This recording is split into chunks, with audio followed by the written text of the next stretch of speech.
अस्सलाम वालेकुम दोस्तों, आज की इस वीडियो का टॉपिक है how many watts in 1 ampere, यानी कि 1 एम्पेयर में कितने हमारे वाट्स होते हैं। दोस्तों, अगर ये क्वेश्चन आपसे इंटरव्यू में पूछा जाए तो आपको वहां पे क्या जवाब देना है, आज इस वीडियो में उसके बारे में हम बात करने वाले हैं। अगर इंटरव्यू में आपसे ये क्वेश्चन पूछा जाए तो आप उनसे सबसे पहले जो है वो वोल्टेज का सवाल करें, क्योंकि आपको जो है वो वोल्टेज का पता ही नहीं है। यहाँ पे आप उनसे कहेंगे कि जो भी चीज, यानी कि अगर मोटर चल रही है या कोई भी चीज चल रही है तो उसके 1 एम्पेयर अगर वो चीज ले रही है तो उस 1 एम्पेयर को लेने के लिए वो वोल्टेज जो है वो कितनी कंज्यूम कर रही है, तो वो वोल्टेज जो है वो आप उससे पहले पूछ लेंगे। अब दोस्तों, अगर हमें पता है कि 1 एम्पेयर हमारी मोटर ले रही है तो हम यहाँ से ये क्यों नहीं जान सकते कि हमारी जो है वो कितने वाट्स इसमें जो है वो कंज्यूम होंगे।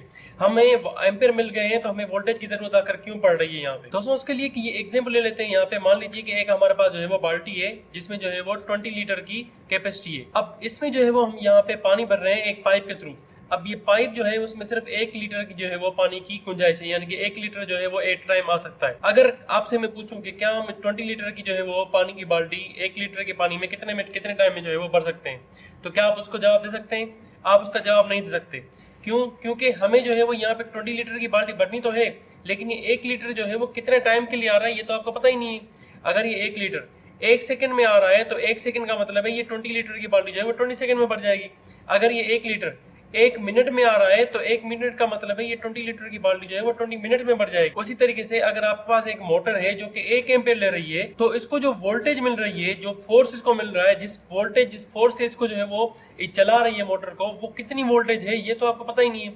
तो आप इंटरव्यूअर से पूछेंगे कि इसकी वोल्टेज कितनी। आपको यहाँ पे पता होना चाहिए कि एक्चुअली यहाँ पे जो फार्मूला है वाटेज मालूम करने का, जो हम यहाँ पे वाट को मालूम कर रहे हैं कि 1 एम्पेयर में कितना है, उसका जो फार्मूला है वो है वोल्टेज इनटू करंट। अब अगर यहाँ पे डीसी की बात करें तो ये सिर्फ वोल्टेज इनटू करंट हो जाएगा। अगर यहाँ पे एसी की बात करें तो यहाँ पे वाट इक्वल टू हो जाएगा voltage into current into power factor. अब ये भी जो है वो एसी सिंगल फेज की है। अगर यहाँ पे आप 3 फेज की एसी की बात करें तो यहाँ पे वाटेज इक्वल टू हो जाएगा voltage into current into power factor into √3। यहाँ पे अलग अलग जो है वो फॉर्मूले हैं, लेकिन अगर आपको जो है वो सिर्फ डीसी की बात करें तो अभी आपको करंट तो पता है कि ये 1 एम्पीयर ले रहा है मोटर, ठीक है, लेकिन आपको यहाँ पे वोल्टेज नहीं पता। अगर आप एसी की बात करें तो आपको पावर फैक्टर जो है वो मोटर का हम 0.8 ले लेते हैं, ठीक है। आपको करंट यहाँ पे पता है 1 एम्पीयर, फिर भी यहाँ पे आपको जो है वो वोल्टेज का नहीं पता। और अगर 3 फेज की बात करें तो यहाँ पे भी आपको जो है वो करंट 1 एम्पीयर मिला हुआ है, पावर फैक्टर जो है वो 0.8 हम लेंगे और √3 की वैल्यू जो है 1.732 है, लेकिन यहाँ पे भी आपको जो है वो वोल्टेज का नहीं पता। तो इसलिए सबसे पहले आपका जो सवाल पूछना है वो पूछना है कि आपकी जो वोल्टेज है, आप जिसको जो है वो 1 एम्पीयर आप दे रहे हैं उसकी वोल्टेज कितनी है, कितनी वोल्टेज में उसको चला रहे हैं। अब दोस्तों, बात आती है कि अगर इंटरव्यू में आपसे जो है वो इंटरव्यूअर आपसे पूछ रहा है कि आपकी जो वोल्टेज है वो हम यहाँ पे सिंगल फेज की जो ले रहे हैं। अगर आपसे वो कह रहा है कि हम सिंगल फेज एसी की ले रहे हैं तो आप यहाँ पे क्या करेंगे, आप यहाँ पे 220 वोल्टेज लेंगे, क्योंकि आपकी सिंगल फेज की आमतौर पे 220 होती है। अगर वो आपको वोल्टेज बता रहा है तो आप वहाँ पे उससे पूछेंगे ये एसी सिस्टम है डीसी सिस्टम है, उस हिसाब से भी आप पूछ सकते हैं, ठीक है। तो आप एसी डीसी के हिसाब से भी अलग अलग जो है वो यहाँ पे हो जाता है। अगर आपको इंटरव्यूअर बताता है कि आपकी जो है वो वोल्टेज फॉर एग्जाम्पल मान लीजिए कि 100 वोल्टेज या 110 वोल्टेज है, तो 110 आप उससे पूछ सकते हैं, क्योंकि 110 आमतौर पे कभी कभार डीसी में भी यूज होती है। तो आपको यहाँ पे पूछ लेना है कि 110 एसी है या डीसी है, ठीक है। उसके बाद अगर वो बोल रहा है कि एसी है तो एसी में भी आपकी 3 फेज सिस्टम चल रहा है कि सिंगल फेज सिस्टम चल रहा है, तो ये डिटेल्स आपको वहाँ पे मांगनी पड़ेगी। अब मान लीजिए आपको जो है वो बता रहा है कि सिंगल फेज आपका एसी सिस्टम चल रहा है और उसकी 220 वोल्टेज जो है वो आपकी सप्लाई है, तो अब यहाँ पे हम कैलकुलेट करके देख लेते हैं। यहाँ पे वाट हो जाएगी voltage into current into power factor, ठीक है। एसी में जो है वो हम पावर फैक्टर को इंक्लूड करते हैं, लेकिन डीसी में हम पावर फैक्टर को इंक्लूड नहीं करते, क्योंकि डीसी में जो है वो साइनसॉइड वेवफॉर्म होता ही नहीं है, उसमें पॉजिटिव नेगेटिव होता ही नहीं है, तो इसलिए यहाँ पे हम एसी में जो है वो पावर फैक्टर को इंक्लूड करते हैं, फिर वो सिंगल फेज एसी हो या 3 फेज एसी हो। अब यहाँ पे आपको जो है वो वोल्टेज मान लीजिए कि 220 आपको वोल्टेज मिल गई है और करंट आपका जो है वो 1 एम्पीयर है और पावर फैक्टर है 0.8, तो आपकी जो यहाँ पे वैल्यू आ जाएगी वो आ जाएगी 176 वाट, ठीक है। अब अगर आपने यहाँ पे देखा होगा कि हम जो है वो सिंगल फेज एसी की बात करें तो आपकी जो वाटेज आ रही है वो 176 वाट आ रही है। अभी हम बात करते हैं डीसी की। डीसी में मैंने आपको बताया कि वाट इक्वल टू होता है वोल्टेज इनटू करंट, यहाँ पे पावर फैक्टर को इंक्लूड नहीं करते।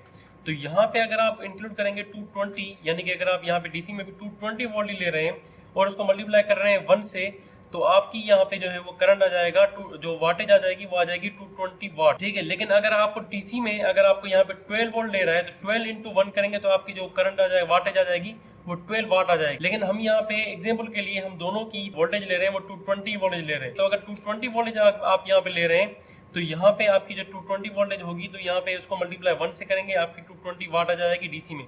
लेकिन जब यही 220 वोल्टेज आप सिंगल फेज एसी के लिए यूज़ कर रहे हैं तो उसका जो वाटेज निकल रही है वो 176 वाट निकल रही है, और डीसी में उसकी जो वाटेज निकल रही है वो 220 वाट निकल रही है। अब हम यहाँ पे एग्जाम्पल के तौर पे 3 फेज एसी सिस्टम की भी बात कर लेते हैं। उसका फार्मूला मैंने आपको बताया कि वाटेज इक्वल्स टू होती है voltage into current into power factor into √3। अब यहाँ पे आप जो वोल्टेज लेंगे, अगर आपको इंटरव्यूअर बता रहा है कि वो 220 है फिर तो ठीक है, आप उसको जो है वो 220 के हिसाब से करें, वरना हम 3 फेज की जो वोल्टेज लेते हैं वो आमतौर पे 415 वोल्ट लेते हैं। तो आप यहाँ पे अगर एग्जाम्पल के तौर पे देखना चाहते हैं तो आप यहाँ पे 415 वोल्टेज ले लें, मल्टीप्लाई करेंगे 1 से और मल्टीप्लाई करेंगे पावर फैक्टर 0.8 से, उसके बाद √3 जो है वो उसकी वैल्यू है 1.732। तो आप जो है वो उसको यहाँ से इस तरह से मल्टीप्लाई कर लें तो इसका जवाब आएगा 575 वाट। ठीक है, तो अगर आप 3 फेज ले रहे हैं और 415 वोल्ट ले रहे हैं तो आपका जो है जवाब 575 वाट आएगा। अगर आप इसी एग्जांपल में 3 फेज के सिस्टम में ही अगर आप 220 वोल्ट ले रहे हैं तो फार्मूला जो है वो वही हो जाएगा। ठीक है, इनटू पावर फैक्टर, यहाँ पे आप जो वोल्टेज लेंगे वो 220 इंटू 1 इंटू पावर फैक्टर आपका जो है वो 0.8 लेंगे और इंटू 1.732, तो आपका जो जवाब आ जाएगा वो आएगा 304 वाट। यानी कि अगर आप जो है वो 220 वोल्टेज ले रहे हैं 3 फेज में तो आपकी जो वो एक वाटेज जो है वो कम आएगी। अगर आप 3 फेज में 415 वोल्ट ले रहे हैं तो आपकी जो वाटेज ज्यादा आएगी 575। अगर आप 220 डीसी में ले रहे हैं तो 220 वाटेज ही आएंगे, और अगर आप एसी सिंगल फेज में ले रहे हैं तो 176 वाट आएंगे। तो दोस्तों इसी तरीके से आप जो है वो इंटरव्यूअर से पहले क्वेश्चन पूछेंगे कि आपकी जो है वो वोल्टेज कितनी है यहाँ पे यूज हो रही, और उसके बाद आप उससे पूछेंगे, अगर वो आपको वोल्टेज बता रहा है और आपसे बता रहा है कि भाई सिंगल फेज की वोल्टेज ले रहे हैं फिर तो आप सिंगल फेज का यहाँ पे फॉर्मूला जो है वो आमतौर पे यूज कर सकते हैं।